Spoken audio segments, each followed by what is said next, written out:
Yes, ma'am. Good morning. Nalpasan naman dito yung project nga bike lane. Kasi na po Diyos kahit madamamit at na po nga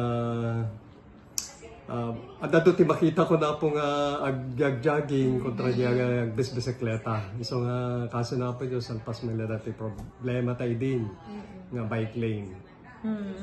Okay, sir. So, dati, sir, dati barikada na. So, may kan amin dati, sir, nga na ijayante paglipasan na, sir.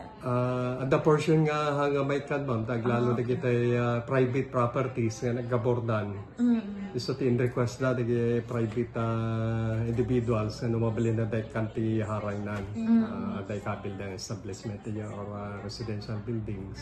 So, hanga na ikanan ako. Manay mo lang, di nabat-bati nga pondo na dati, engineer? Kaso na po ito si Manay Matapo. Ano niya man di pagkurangan na. Sulat na di kay hinayon dan. Naglalo na kita solar studs. So tigi may sana nagpapinta sa project tayo.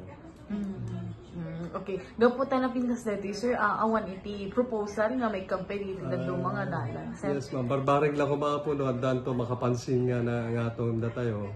Kita request dan to nga kasi kumana po nga na dyan anti-bypass tayo.